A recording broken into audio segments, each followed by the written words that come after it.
사도행전 9장 10절로 21절 말씀 함께 보겠습니다. 그때 다메섹에 아나니아라 하는 제자가 있더니 주께서 환상 중에 불러 이르시되 아나니아야 하시거늘 대답하되 주여 내가 여기 있나이다 하니 주께서 이르시되 일어나 집가라 하는 거리로 가서 유다의 집에서 다섯 사람 사울이라 하는 사람을 찾으라. 그가 기도하는 중이니라. 그가 아나니아라 하는 사람이 들어와서 자기에게 안수하여 다시 보게 하는 것을 보았느니라. 하시거늘 아나니아가 대답하되 주여 이 사람에 대하여 내가 여러 사람에게 듣사온즉 그가 예루살렘에서 주의 성도에게 적지 않은 해를 끼쳤다 하더니 여기서도 주의 이름을 부르는 모든 사람을 결박할 권한을 대제사장들에게서 받았나이다 하거늘 주께서 이르시되 가라. 이 사람은 내 이름을 이방인과 임금들과 이스라엘 자손들에게 전하기 위하여 택한 나의 그릇이라. 그가 내 이름을 위하여 얼마나 고난을 받아야 할 것을 내가 그에게 보이리라 하시니 아나니아가 떠나 그 집에 들어가서 그에게 안수하여 이르되 형제 사울아 주 곧 내가 오는 길에서 나타나셨던 예수께서 나를 보내어 너로 다시 보게 하시고 성령으로 충만하게 하신다 하니 즉시 사울의 눈에서 비늘 같은 것이 벗겨져 다시 보게 된지라.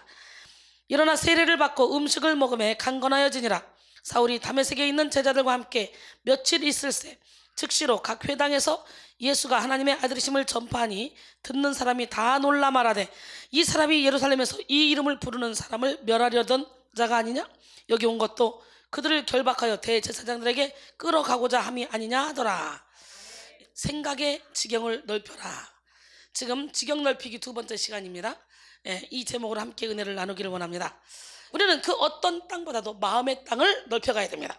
마음의 땅을 넓혀서 넓은 인생을 살아서 모든 사람을 품고 사랑하는 그런 삶을 살아야 됩니다. 넓은 마음으로 하나님이 허락하신 모든 일에 대해서 감사하며 자원하는 심령을 가지면 우리는요 감당하지 못할 게 없어요. 그래서 솔로몬도 넓은 마음을 달라 그랬잖아. 넓은 마음.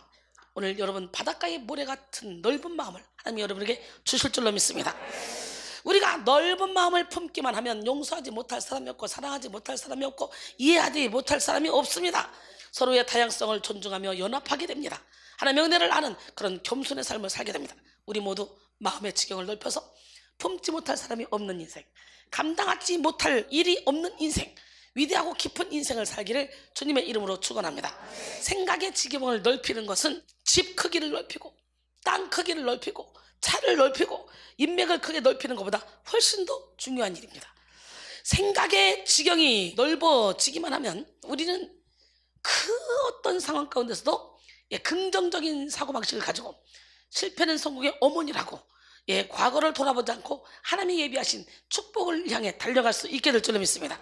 생각의 지경이 인생의 현재와 과거, 미래의 크기를 결정짓기 때문에 사람은 생각하는 대로 살아가게 되어 있습니다.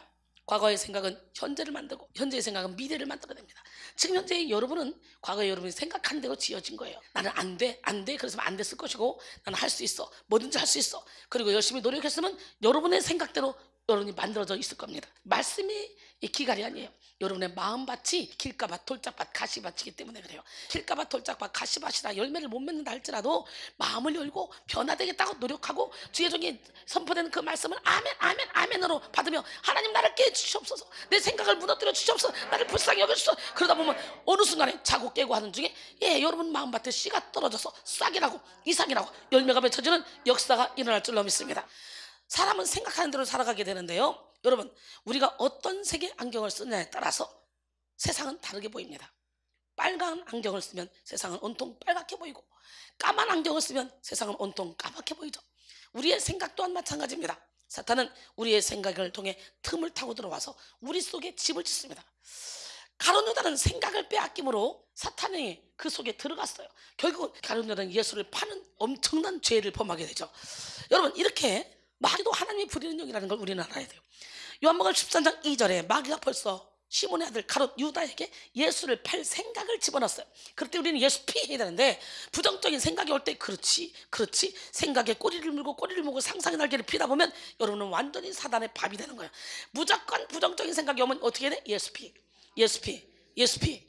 할렐루야. 생각을 집어넣었더니 이 생각을 받았네. 그랬더니 어떻게 돼요? 우리 예수님은 당연히 십자가에 못 박혀 죽으시려고 계획하고 오셨기 때문에 누군가는 예수님을 팔아먹을 도구를 찾게 돼 있어요. 우리 하나님도 계획이니까 하나님이. 그러니까 생각을 딱 빼앗긴 가룟 유다에게 예수님이 어떻게 한 줄 알아요? 요한복음 13장 26절로 27절 보니까 예수께서 대답하시되 내가 떡 한 조각을 적셔다 주는 자가 그니라. 나를 팔자다. 그리고 한 조각을 적셔서 시몬의 아들 유다에게 주시니 조각을 받으니 사탄이 그 속에 들어간지라. 이에 예수께서 유다에게 이르시되 내가 하는 일을 속히 하라. 온 인류를 구원하시는데 주님이 반드시 그 죄값을 치르고 십자가에 못 박혀 죽으셔야 되는데 그 일을 이렇게 생각을 빼앗긴 가룟 유다를 통해 사용했다는 거지. 우리는 악의 도구로 쓰임받으면 안 되겠죠. 선의 도구로 쓰임받아야 되겠죠. 여러분의 생각을 지키시길 바랍니다. 데살로니가 후서 2장 9절 이하에 보니까 악한 자의 나타나면 사탄의 활동을 따라 모든 능력과 표적과 거짓 기적과 불의의 모든 속임으로 멸망한 자들이 있으니 이는 그들이 진리의 사랑을 받지 아니하여 구원함을 받지 못함이라. 하나님이 그들에게 미혹의 역사를 보내사, 그것도 하나님이 했다네. 거짓 것을 믿게 하시면 진리를 믿지 않고 불의를 좋아하는 모든 자들로 하여금 심판을 받게 하려 하십니다.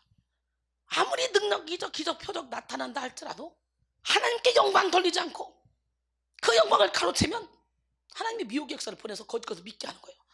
여러분, 사탄이 만든 거짓된 생각은 우리로 하여금 모든 사실을 왜곡시키게 만들고요, 우리 자신을 죽일 뿐만 아니라 주변 사람들까지도 괴롭게 만듭니다. 그래서 에레미야 선지자는 모든 것이 생각의 결과라고 말했어요. 에레미야 6장 19절에 땅이여 들으라. 내가 이 백성에게 재앙을 내리리니 이것이 그들의 생각의 결과라. 그들이 내 말을 듣지 아니하며 내 율법을 거절하였음이니라 그랬어요. 위대한 생각은 위대한 인생을 만들고 존귀한 생각은 존귀한 인생을 만듭니다. 반대로 편협된 생각은 편협한 인생을 만들고 비천한 생각은 비천한 인생을 만듭니다. 긍정적인 생각을 하는 사람은 날마다 긍정적인 삶을 삽니다. 저를 보세요. 날마다 긍정적인 삶을 살고 있지 않습니까? 이사야 32장 8절 존귀한 자는 존귀한 일을 계획하나니 그는 항상 존귀한 일에 서리라 그랬어요. 그러므로 우리는 한 사람의 생각의 내용이 그 사람의 됨됨이를 결정짓는다고 볼 수 있습니다. 존 템플턴은 마음속에서 일어나는 생각은 그 속성상 밖으로 드러나게 마련이라고 했습니다. 할렐루야. 마태복음 15장 18절에 입에서 나오는 것들은 마음에서 나오나니 이것이야말로 사람을 더럽게 한다 그랬어요. 육신을 따른 자는 육신의 일을, 영을 따른 자는 영의 일을 생각한다 그랬잖아요. 육신의 생각은 사망이요 영의 생각은 생명과 평안이라 했잖아요. 육신을 따르는 사람의 생각의 내용은요 육신의 일입니다. 근데 영을 따르는 사람의 생각의 내용은 영의 생각이겠죠. 사람은 생각의 종류대로 생각의 크기대로 살아가게 돼 있어요. 오늘 여러분은 어떤 생각을 가지고 살아가고 계십니까? 여러분의 생각의 지경의 크기는 어느 정도입니까? 에레미야 선지자는 모든 것이 생각의 결과라고 말했어요. 에레미야 6장 19절 땅이여 들으라. 내가 이 백성에게 재앙을 내리리니 이것이 그들의 생각의 결과라. 그들이 내 말을 듣지 아니하며 내 율법을 거절하였습니다. 사울이 다윗은 만만이요 사울은 천천히다 그러니까 주목해서 보잖아. 시기가 질투가 나서 나라 말고 더 이상 빼앗을 거 없겠네. 그리고 쫙 다윗을 주목하여 보니까 하나님이 부리는 악령이 내리쳐버려가지고 사울이 미쳐버린 거예요. 그러니까 악한 영도 다 하나님이 부리는 영이라는 거 다시 한번 깨닫고 오늘 이 시간에 여러분의 생각을 사로잡아 하나님께만 드리기를 원합니다. 오늘 우리는 무엇보다도 생각의 지경을 넓히고 생각을 새롭게 해야 돼요. 생각을 새롭게 하지 않으면 과거의 생각에 묶인 채 과거 종속적인 그런 삶을 살 수밖에 없죠. 죄로 물든 인간에게서 나오는 생각은 악한 생각이며 헛된 생각이며 좁은 생각입니다. 창세기 6장 5절에 보니까 여호와께서 사람의 죄악이 세상에 가득한 과 그의 마음으로 생각하는 모든 계획이 항상 악할 뿐임을 보시고 사람 지으셨음을 한탄하시고 결국 노아를 통해 확 멸해버리잖아. 예수님도 사람의 마음에서 나온 것은 악한 생각이라고 그랬어요. 마가복음 7장 21절로 23절 속에서 곧 사람의 마음에서 나온 것은 악한 생각 곧 음란, 도둑질, 살인, 간음, 탐욕, 악독, 속임, 문탕, 질투, 비방, 교만, 우명 이 모든 것이 다 사람의 속에서 나서 사람을 더럽힌다 그랬어요. 마귀의 역사는 사람의 생각 속에 악을 심으면서 시작되고 하나님의 역사는 사람의 생각을 새롭게 함으로 시작됩니다. 가룟 유다의 생각 속에 예수를 팔 생각을 집어넣음으로 그의 악한 계략을 실행하기 시작한 마귀는 오늘도 사람의 생각 속에 악을 심어서 사람을 조종합니다.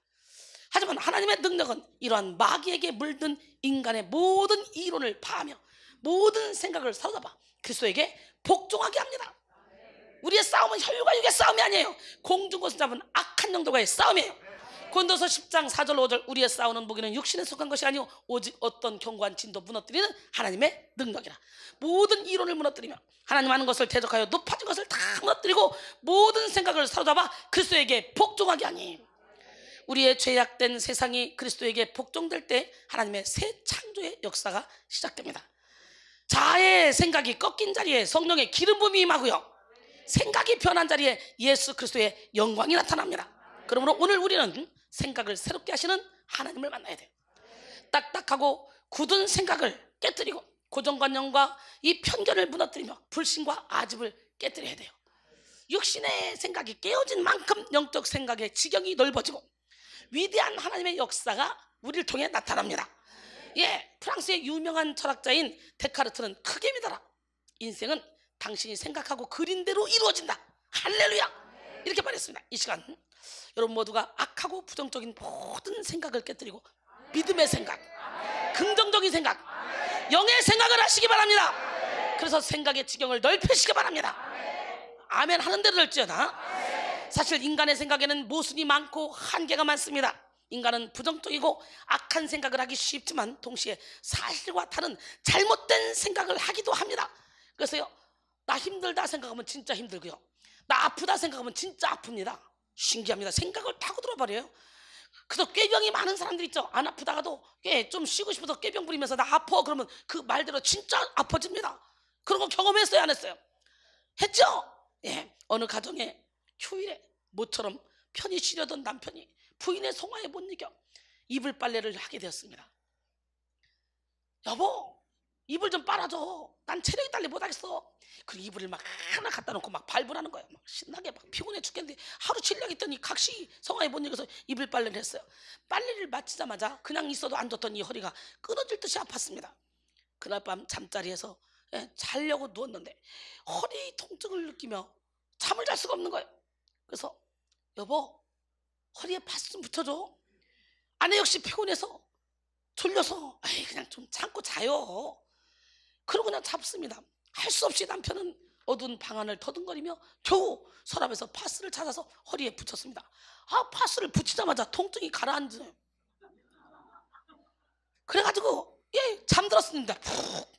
다음날 아침에 남편은 허리에 붙였던 파스를 띄었는데 이게 웬일입니까? 파스에 이런 글이 붙어 있습니다. 중화요리 만리장성으로 시켜주세요. 전지역 5분 총알 배달. 파스를 붙이면 낫겠다는 생각을 가지니까 파스 붙였더니 진짜 나았는데 그게 파스가 아니라 중화요리 스티커예요. 많은 사람들이 잘못된 생각을 하면서도 자기의 생각이 잘못된 생각인지 모르고 살아갑니다. 좁은 생각을 하고 있으면서 좁은 생각인지 모르고 편견을 가지고 있으면서 편견인지 모릅니다. 왜냐하면 옳은 생각이 오기 전까지는 잘못된 생각을 인식할 수가 없고 큰 생각을 갖기 전까지는 좁은 생각임을 느낄 수 없고 새로운 생각을 갖기 전까지는 편견임을 알 수 없기 때문에 그래요. 오늘 우리는 우리가 알지 못했던 진리 앞에 마음을 활짝 열고 자기의 생각의 틀을 깨뜨려야 됩니다. 여러분, 우리 하나님은 분명히 살아계시고요, 여러분의 생각대로 된다는 걸 깨닫고 여러분의 생각이 지금부터 그저 영혼을 살리고 하나님 사랑, 이웃 사랑의 삶으로 살겠다고 결단해 보세요. 그러면 세상이 줄 수 없고 알 수 없는 평강이 여러분을 탁 지배하고요, 오병이어의 기적이 여러분의 삶 속에 달마다 나타납니다. 많은 사람들이 잘못된 생각으로 살아가는데 요한 네스토로이는 편견이란 그것을 향해 달려갔던 사람들의 머리에 피를 흘리게 하여 되돌아가게 하는 하나의 벽이다라고 말했어요. 또 제인 오스틴은 편견은 다른 사람을 사랑하지 못하게 하고 오만은 다른 사람을 사랑할 수 없게 만든다라고 했습니다. 윌리엄 제이슨은 많은 사람들은 단순히 자기의 편견을 재배치해 놓고 이것이 새로운 생각을 하고 있다고 믿는다라고 했습니다. 오늘 여러분의 생각의 틀을 깨부셔버립시다. 편견을 깨부셔버립시다. 오만 자만을 십자가에 못 박읍시다. 존 스튜어트 밀은 세상에 태어나서 한 번도 좋은 생각을 갖지 않는 사람은 없다. 다만 그것이 계속되지 않을 뿐이다 라고 말했습니다. 어제 맨 끈은 오늘은 허스러지기 싫고 내일은 풀어지기 쉽다. 나날이 끈을 여미듯 사람도 결심한 일을 나날이 새롭게 해야 된다. 파스칼은 불행의 원인은 늘 나 자신에게 있다. 몸이 굽으니 그림자도 굽는다. 나 이외에는 아무도 나의 불행을 치료해줄 사람이 없다. 내 마음을 평안히 가져라. 그러면 그의 표정도 평화롭고 자유로워질 것이다 라고 말했습니다. 하나님의 위대한 역사는 생각의 지경 밖에서 일어납니다. 우리의 생각을 떠나야 일어나요. 내 생각을 버려야 일어나요. 나의 생각의 지경 밖에서 역사가 일어나요. 우리는 생각의 한계를 깨뜨리고 생각의 지경을 넓혀야 됩니다. 가장 위대한 복음 전도자요 목회자이며 신학자라고 손꼽히는 사도 바울이 세워질 때에도 생각의 지경을 넓히는 성령의 역사가 먼저 일어났어요. 바울은 원래 분노와 살기가 등등하여 예수 믿는 사람들을 박해하던 사람이었습니다. 그런 예수를 믿는 사람이면 남녀노소 가리지 않고 감옥에 쳐넣고, 그리고 외국까지 가서 공격적으로 그리스도인들을 박해했던 열심히 특심인 사람이었습니다. 사도행전 9장 2절에 보니까 다메섹 여러 회당에 가져갈 공문을 청하니 이는 만일 그 도를 따르는 사람을 만나면 남녀를 막론하고 결박하여 예루살렘으로 잡아오려 함이라. 그러니 당시 초대교회와 성도들은요, 바울을 두려워했습니다. 교회를 박해하고 성도를 핍박하는 바울을 보면서 위대한 복음 전도자의 이 씨가 그 속에 있다고 생각할 수 있었던 사람은 아마 단 한 사람도 없었을 것입니다. 하지만 예수님은 누구도 예측하지 못하고 누구도 생각하지 못한 일을 하셨죠. 예수님은 다메섹 도상에서 예수 믿는 사람을 잡으려고 막 달려가던 그 바울을 부르셨습니다. 사도행전 9장 3절로 5절. 사울이 길을 가다가 다메섹에 가까이 이르더니 호련히 하늘로부터 빛이 그를 둘러 비치는지라.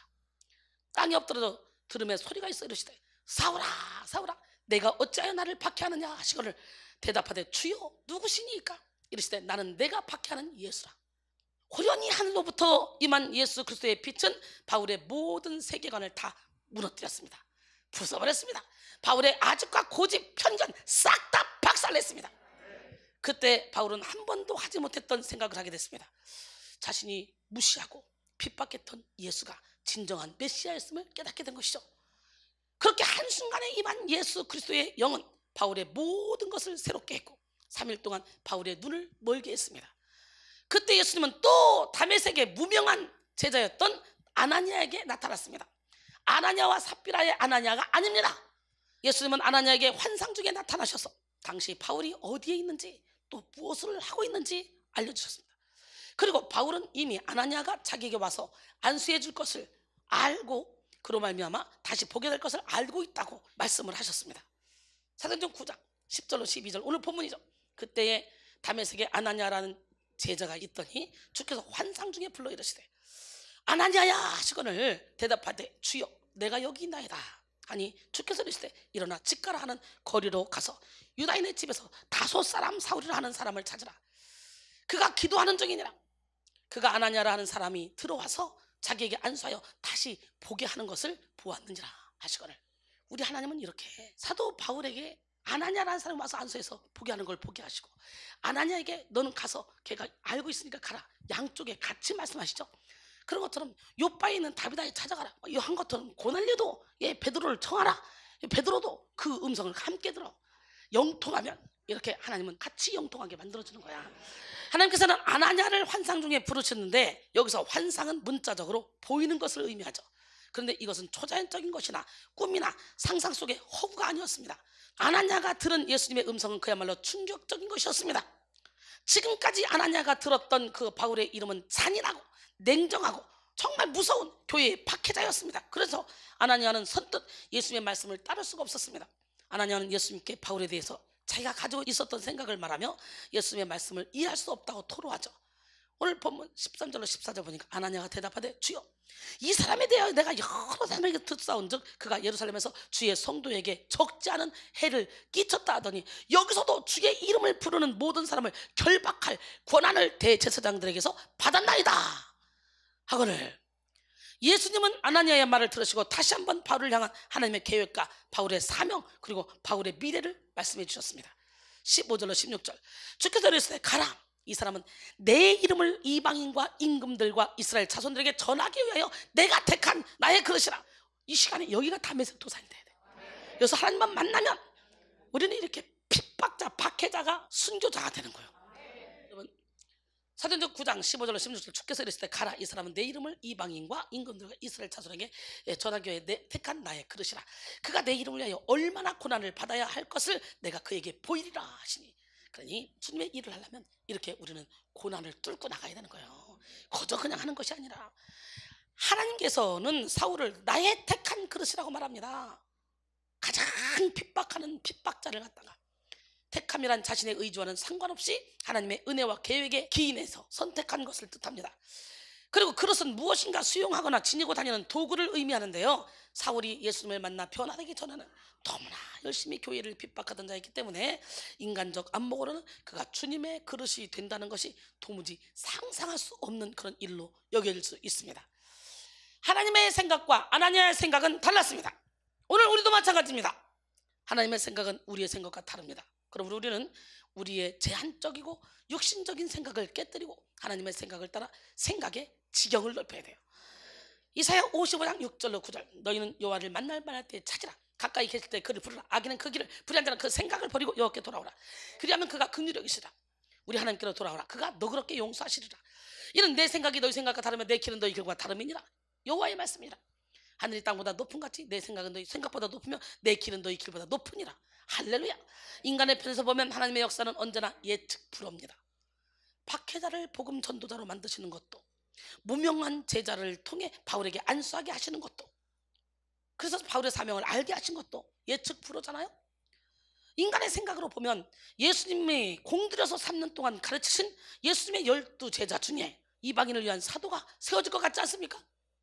당시 또 초대교회의 수장이었던 베드로나 아니면 야고보, 요한 등을 통해서 또 안수받는 것이 자연스러워 보이지 않습니까? 하지만 하나님의 역사는 예측할 수가 없죠. 무명의 아나니아를 통해서 사도 바울이 사명을 깨닫게 하잖아요. 예수님은 박해자 바울을 전도자로 세우시고 이렇게 아나니아를 통해서 소명을 전해주시고 그의 안수기도를 통해서 다시 보게 해주심으로 바울이 교회의 질서와 겸손을 배우기를 원하셨습니다. 사람의 눈과 하나님의 눈은 다릅니다. 사람의 생각과 하나님의 생각은 다릅니다. 사람의 뜻과 하나님의 뜻은 다릅니다. 사람의 방법과 하나님의 방법도 다릅니다.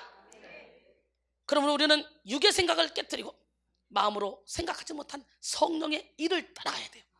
고린도전서 2장 9절로 10절 기록된 바, 하나님이 자기를 사랑한 자들 위하여 예비하신 모든 것은 눈으로 보지 못하고 귀로 듣지 못하고 사람의 마음으로도 생각하지 못하였던 것 같으니라. 오직 하나님이 성령으로 이것을 우리에게 보이셨으니 성령은 모든 것 곧 하나님의 깊은 것까지도 통달하시느니라. 아나니아는 생각의 지경 밖에서 들려온 예수님의 말씀에 순종함으로 생각의 지경을 넓혔습니다.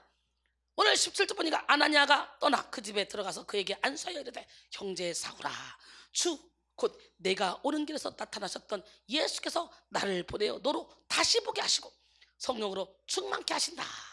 할렐루야. 하나님은요 이렇게 사람을 통해 일하셔요. 오늘 이 시간에 이 부족한 종을 통해 여러분을 성령으로 충만케 만들어줄 줄 믿습니다. 아나니아는 사울의 머리 위에 손을 얹으면서 형제 사울아 라고 불렀습니다. 사울에 대해서 이렇게 부름으로써 아나니아는 이제 사울이 더 이상 그리스도인들의 대적이 아니라 믿음으로 하나님의 공동체의 일원이 되었음을 인정했습니다. 초대교회 안에서 서로를 형제와 자매로 부른 것은 그저 형식적인 호칭이 아니라 예수 안에서 새로운 가족이 되었음을 인정하는 상징성을 이렇게 띈 것입니다. 아나니아가 생각의 지경을 넓혀 예수님의 말씀에 순종하자 성령의 역사가 즉각적으로 나타났습니다. 아나니아의 안수를 받은 바울의 눈에서 비늘이 벗겨졌어요. 사도행전 9장 18절로 19절, 즉시 사울의 눈에서 비늘 같은 것이 벗어져 다시 보게 된지라. 일어나 세례를 받고 음식을 먹으며 강건해지니라. 할렐루야. 하나님의 역사는 우리의 순종을 기다리고 있습니다. 우리가 생각의 지경을 넓혀서 영의 생각, 진리의 생각에 순종할 때 즉각적으로 하나님의 역사가 펼쳐집니다. 바울은 다메섹에 있는 제자들과 함께 며칠 있다가 즉시로 각 회당에서 예수가 하나님의 아들이심을 전파했습니다. 그래서 듣는 사람들이 다 놀랐습니다. 그런데 얼마 전까지만 해도 악명 높은 박해자였던 그가 전도자가 된 것을 쉽게 받아들일 사람이 있겠습니까? 바울이 전도자로 온전히 세워지기까지는 수많은 생각의 편견과 싸워야만 했습니다. 사도권을 의심했지만 이전 것은 지나갔으니 보라 새 것이 되었도다. 나는 새로운 피조물이라. 이 새로운 피조물이라는 그런 정체성을 가지고 끝까지 복음을 증거했습니다. 멋지지 않습니까?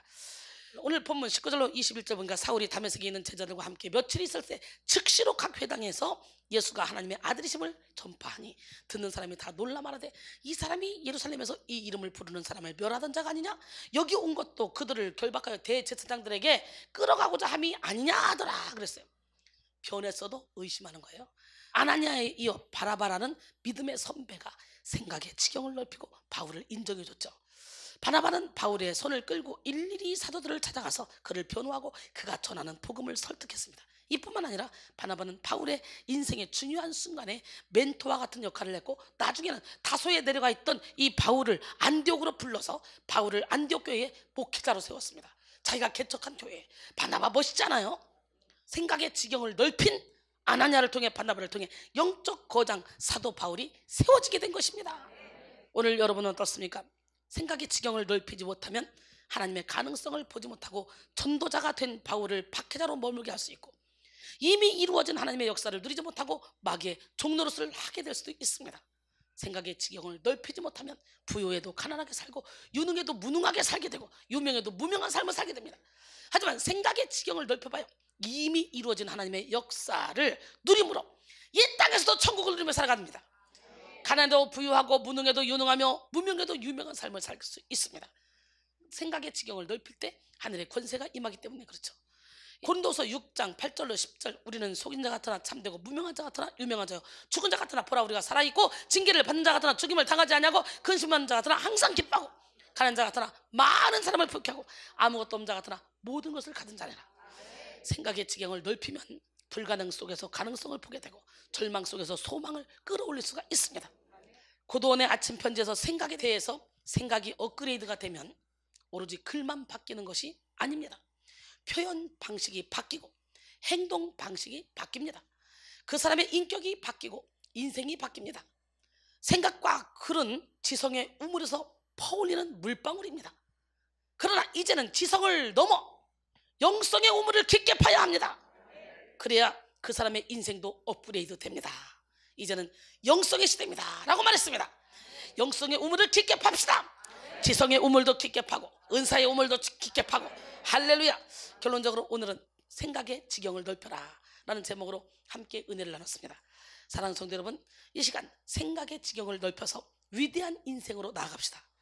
생각을 넓혀야 십자가의 도가 깨달아지고 하나님이 예비하신 복을 받을 수 있습니다. 하나님의 역사는 우리의 생각 밖에서 일어납니다. 생각의 지경을 넓히지 못하면 아무리 많은 말씀을 들어도, 아무리 많은 말씀의 씨가 떨어져도 심겨질 땅이 없습니다. 길가밭, 돌짝밭, 가시밭이기 때문에 열매를 맺지 못합니다. 하지만 생각의 지경을 확 넓혀버리면 즉각적인 하나님의 역사를 볼 수 있고요, 차원이 다른 하나님의 섭리를 깨닫게 됩니다. 이 시간 여러분 모두가 생각의 지경을 넓힘으로 성령의 역사를 깨닫고 성령의 역사를 나타내어 위대한 지경을 누리시기를 주님의 이름으로 축원합니다.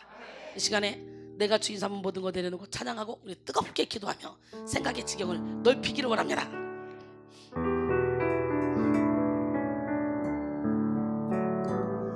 내가 주인 삼은 모든 것 내려놓고 내 주 대신 주 앞에 나가, 내가 사랑했던 모든 것 내려놓고 주님